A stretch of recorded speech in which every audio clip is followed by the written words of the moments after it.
Hello guys, welcome back to my channel. ഇന്ന് നമുക്ക് സെറിബ്രത്തിനെ പറ്റി നോക്കാം.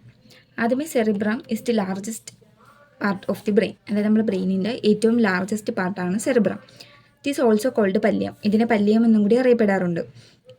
ഇത് നമ്മളുടെ ആൻറ്റീരിയർ മിഡിൽ ക്രേനിയൽ ഫോസാസും പിന്നെ നമ്മളുടെ പോസ്റ്റീരിയർ ക്രേനിയൽ ഫോസയുടെ സുപ്രാ ടെൻഡോറിയൽ പാർട്ട്, അതായത് നമ്മൾ പോസ്റ്റീരിയർ ക്രേനിയൽ ഫോസയിൽ ടെൻഡോറിയത്തിന് മുകളിലായിട്ടുള്ള പാർട്ടും പിന്നെ ആൻറ്റീരിയർ ആൻഡ് മിഡിൽ ക്രേനിയൽ ഫോസാസിലുമാണ് ഓക്യുപ്പൈ ചെയ്യുന്നത്.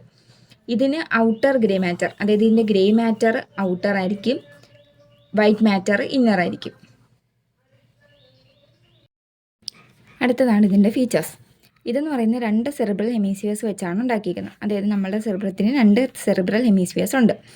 ഇത് ഇൻകംപ്ലീറ്റ്ലി സെപ്പറേറ്റഡ് ആണ് from each other by median longitudinal fissure. അതായത് ഇതാണ് നമ്മുടെ ഹെമിസ്ഫിയേഴ്സ് എങ്കിൽ ഇത് മീഡിയൻ ലോഞ്ചിറ്റ്യൂഡിനൽ ഫിഷർ വെച്ച് ഡിവൈഡഡ് ആണ്, പക്ഷേ ഇൻകംപ്ലീറ്റ്ലി സെപ്പറേറ്റഡ് ആണ്. അതായത് ഇവർ തമ്മിൽ കണക്ഷൻസ് ഉണ്ട്. ഈ കണക്ഷൻസിനെ നമ്മൾ പറയുന്ന പേരാണ് കോർപ്പസ് കലോസം. അതായത് ഈ കോർപ്പസ് കലോസം വെച്ചൊരു കണക്ഷൻ ഉണ്ട്, പക്ഷേ മീഡിയൻ പ്ലെയിനിൽ ഇവർ സെപ്പറേറ്റഡ് ആണ്. ഇതിൻ്റെ മൊത്തം ഏരിയ വരുന്നതെന്ന് പറയുമ്പോഴത്തേക്ക് 2000 cm² ആണ്. അടുത്തതാണ് ഇതിൻ്റെ എക്സ്റ്റേണൽ ഫീച്ചേഴ്സ്. എക്സ്റ്റേണൽ ഫീച്ചേഴ്സ് പറയുമ്പോഴത്തേക്ക് ഇതിന് surface, border, poles and lobes ആണ് ഉള്ളത്. ഇതിന് മൊത്തം 3 സർഫസ്, 4 ബോർഡർ, 3 പോള് പിന്നെ 4 ലോബുമാണ് ഉള്ളത്. ആദ്യമേ സർഫസ്, സൂപ്പറോലാറ്ററൽ, മീഡിയൽ ആൻഡ് ഇൻഫീരിയർ. അപ്പോൾ നമ്മൾ ഇങ്ങനെ ഒരു പടം വരയ്ക്കുവാണെങ്കിൽ, ഇപ്പം ഇതാണ് ഒരു നമ്മളെ ഹെമിസ്ഫിയർ എന്ന് വിചാരിക്കുവാണെങ്കിൽ, ഇതിനകത്ത് ആദ്യത്തെ ഇതാണ് സൂപ്പറോലാറ്ററൽ സർഫസ്. ഇത് സൂപ്പറോലാറ്ററൽ സർഫസ് ആണ്. ഇത് കോൺവെക്സ് ആയിരിക്കും, അതായത് പുറത്തേക്ക് തള്ളി നിൽക്കുന്ന രീതിയിൽ കോൺവെക്സ് ആയിരിക്കും. ഇത് നമ്മളെ ക്രേനിയൽ വോൾട്ട്, അതായത് നമ്മളെ ക്രേനിയം ഇതിനകത്തായിരിക്കും വരുന്നത്. ഇതാണ് ക്രേനിയമെങ്കിൽ ഈ ക്രേനിയൽ വോൾട്ടുമായിട്ടാണ് ഇതിന് റിലേഷൻ ഉള്ളത്. അടുത്തതാണ് മീഡിയൽ സർഫസ്. മീഡിയൽ സർഫസ് ആണ് ഇത്. Medial surface is flat and vertical. Flat ആയിരിക്കും, വേർട്ടിക്കലി ആയിരിക്കും, താഴത്തേക്ക് വേർട്ടിക്കലി ആയിരിക്കും. Separated from each hemisphere by falx cerebrum. ഇവിടെയാണ് നമ്മളുടെ ഇവിടെ നമ്മളെ അടുത്ത ഹെമിസ്ഫിയർ വരും. ഇതിനിടയ്ക്കൂടെയാണ് നമ്മളെ ഫോൾസ് സെറിബ്രം വരുന്നത്. അതായത് നമ്മളുടെ മെനിഞ്ചസിൻ്റെ പാർട്ട്, മെനിഞ്ചസിൻ്റെ ഈ കവറിങ്ങിനകത്തൂടെ വന്ന് ഫോൾസ് സെറിബ്രം ഉള്ളത് മീഡിയൽ സർഫസിൻ്റെ അടുത്തായിരിക്കും. പിന്നെ ലോഞ്ചിറ്റ്യൂണൽ ഫിഷറും. അടുത്തതാണ് ഇൻഫീരിയർ. ഇൻഫീരിയർ എന്ന് പറയുമ്പോഴത്തേക്കും ഇത് ഇറഗുലർ ആയിരിക്കും. പിന്നെ ഇതിനെ നമ്മൾ 2ആയിട്ട് ഡിവൈഡ് ചെയ്യാറുണ്ട്. ആൻറ്റീരിയറിൽ കാണപ്പെടുന്നതുണ്ട്, പോസ്റ്റീരിയറിൽ കാണപ്പെടുന്നതുണ്ട്. ആൻറ്റീരിയറിലുള്ളത് ഓർബിറ്റൽ സർഫസ്, അതായത് നമ്മൾ ഐസുമായിട്ട് ബന്ധപ്പെട്ട ഓർബിറ്റൽ സർഫസും ബാക്കിൽ കാണപ്പെടുന്നത് ടെൻഡോറിയൽ സർഫസുമാണ്. ഇത് ഇത്രയാണ് ഇതിൻ്റെ സർഫസ്: സൂപ്രോലാറ്ററൽ, മീഡിയൽ പിന്നെ ഇൻഫീരിയർ. അടുത്തതാണ് ഇതിൻ്റെ ബോർഡർ വരുന്നത് ആദ്യമേ സൂപ്പറോ മീഡിയൽ ബോർഡർ. സൂപ്പറോലാറ്ററൽ സർഫസിനെയും നമ്മുടെ മീഡിയൽ സർഫസിനെയും തമ്മിൽ ആ ഡിവൈഡ് ചെയ്യുന്ന ആ ബോർഡറാണ്, ഇതാണ് നമ്മുടെ സൂപ്പറോ മീഡിയൽ ബോർഡർ. അടുത്ത ഇൻഫറോ ലാറ്ററൽ ബോർഡർ എന്ന് പറയുമ്പോഴത്തേക്ക് സൂപ്പറോലാറ്ററൽ സർഫസിനെയും ഇൻഫീരിയർ സർഫസിനെയും തമ്മിൽ ഡിവൈഡ് ചെയ്യുന്ന ബോർഡർ, അതായത് ഇതായിട്ട് വരും. മീഡിയൽ ഓർബിറ്റൽ എന്ന് പറയുമ്പോഴത്തേക്ക് നമ്മളുടെ മീഡിയൽ സർഫസിനെയും പിന്നെ നമ്മൾ പറഞ്ഞല്ലോ ഇൻഫീരിയറിന് 2 ഉണ്ടെന്ന്, ഓർബിറ്റലും ടെൻഡോറിയലും. അപ്പോൾ ഈ മീഡിയൽ ഓർബിറ്റൽ എന്ന് പറയുമ്പോഴത്തേക്ക് മീഡിയലിനെയും ഓർബിറ്റൽ സർഫസിനെയും സെപ്പറേറ്റ് ചെയ്യുന്നത്. മീഡിയൽ ഓക്സിപിറ്റൽ എന്ന് പറയുമ്പോഴത്തേക്ക് മീഡിയലിനെയും ടെൻഡോറിയൽ സർഫസിനെയും തമ്മിൽ ഡിവൈഡ് ചെയ്യുന്നത്.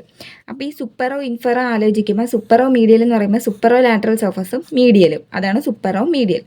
ഇൻഫറോ ലാറ്ററൽ എന്ന് പറയുമ്പോഴത്തേക്ക് വീണ്ടും സൂപ്പറോ ലാറ്ററൽ സർഫസും ഇൻഫീരിയർ സർഫസ് നമ്മൾ ഡിവൈഡ് ചെയ്യുന്നത്.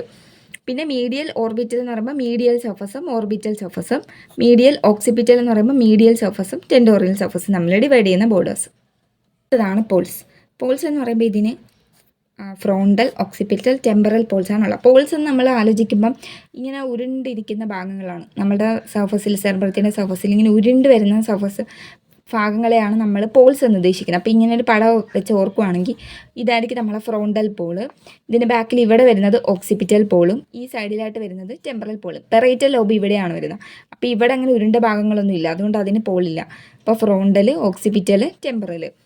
അടുത്തതാണ് ലോബ്സ് എന്ന് പറയുമ്പോൾ ഇതിന് ഫ്രോണ്ടൽ ഉണ്ട്, പെറൈറ്റൽ, ടെമ്പറൽ ആൻഡ് ഓക്സിപിറ്റൽ.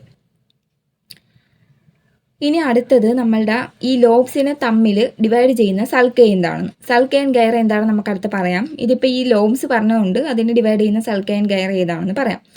ആദ്യത്തേതാണ് നമ്മളുടെ സെൻട്രൽ സൾക്കസ്. ഈ ഫിഗറിൽ കാണപ്പെടുന്ന പോലെ നമ്മൾ ഫ്രോണ്ടലിനെയും പെറൈറ്റലിനെയും തമ്മിൽ ഡിവൈഡ് ചെയ്യുന്ന സൾക്കൈയാണ് സെൻട്രൽ സൾക്കസ്. സൾക്കൈ എന്ന് പറയുമ്പോൾ വേറൊന്നുമില്ല, നമ്മൾ ആ സെറിബ്രൽ ഹെമിസ്ഫിയേഴ്സിൻ്റെ സർഫസിൽ താഴേക്ക് ഇറങ്ങി വരുന്ന ആ ഒരു ഒരു കുഴി പോലത്തെ സംഭവം, ആ ഒരു കുഴീനെയാണ് നമ്മൾ സൽക്ക എന്ന് പറയുന്നത്. അപ്പോൾ ഈ കുഴി വെച്ചായിരിക്കും നമ്മളുടെ ലോബ്സിനെ ഡിവൈഡ് ചെയ്യുന്നത്. അപ്പോൾ ആ ആദ്യത്തെ പെറൈറ്റൽ ലോബും ഫ്രോണ്ടൽ ലോബും നമ്മൾ ഡിവൈഡ് ചെയ്യുന്ന കുഴീനെയാണ് നമ്മൾ സെൻട്രൽ സൽക്കസ് എന്ന് വിളിക്കുന്നത്. അടുത്തതാണ് ലാറ്ററൽ സൽക്കസ്. ഇതെന്ന് പറയുന്ന ഓർബിറ്റൽ ആൻഡ് ടെൻഡോറിയൽ സർഫസുകളെ തമ്മിൽ ഡിവൈഡ് ചെയ്യുന്ന ഒരു, നമ്മൾ നേരത്തെ പറഞ്ഞില്ല ഓർബിറ്റൽ ആൻഡ് ടെൻഡോറിയൽ സർഫസിൻ്റെ കാര്യം, അതിനെ രണ്ടിനെ തമ്മിൽ ഡിവൈഡ് ചെയ്യുന്ന ഒരു സൽക്കയുണ്ട്. ആ സൽക്കയിനെ പറയുന്ന പേരാണ് ലാറ്ററൽ സൽക്കസ്. അടുത്ത പെറൈറ്റോ ഓക്സിപിറ്റൽ സൽക്കസ്, അതായത് നമ്മൾ മീഡിയൽ സർഫസിലാണ് കാണപ്പെടുന്നത്. അതായത് പെറൈറ്റൽ ലോബിനും ഓക്സിപിറ്റൽ ലോബിനും ഇടയ്ക്കുള്ള ഒരു സൽക്കസ്, ഇത് നമ്മൾ മീഡിയൽ സർഫസിൽ കാണപ്പെടും. ഇതിനാണ് തമ്മിൽ ഡിവൈഡ് ചെയ്യുന്നത്. അടുത്തതാണ് പ്രീ ഓക്സിപിറ്റൽ നോച്ച്, അതായത് നമ്മൾ ഓക്സിപിറ്റൽ ലോബിന് തൊട്ട് മുന്നിലായിട്ട് കാണപ്പെടുന്ന ഒരു നോച്ചുണ്ട്, അതായത് അകത്തേക്ക് ഇരിക്കുന്നൊരു കുഴിയുണ്ട്, അതിനെ പറയുന്ന പേരാണ് പ്രീ ഓക്സിപിറ്റൽ നോച്ച്. അപ്പോൾ ഈ ഒരു പടത്തിൽ വെച്ച് ഓർക്കുവാണെങ്കിൽ നമ്മൾ ഫ്രോണ്ടലും പെറൈറ്റലും നമ്മൾ ഡിവൈഡ് ചെയ്യുന്നത് സെൻട്രൽ സൽക്കസ്, ഓക്സിപിറ്റലും പെറൈറ്റലിനെ നമ്മൾ ഡിവൈഡ് ചെയ്യുന്നത് പെറൈറ്റോ ഓക്സിപിറ്റൽ സൽക്കസ്. പിന്നെ നമ്മൾ ആ ഓക്സിപിറ്റലിന് മുന്നിലായിട്ടുള്ള ഒരു കുഴി അല്ലെങ്കിൽ ഒരു സൽക്കസിനെ നമ്മൾ പ്രീ ഓക്സിപിറ്റൽ നോച്ച് എന്ന് വിളിച്ചു.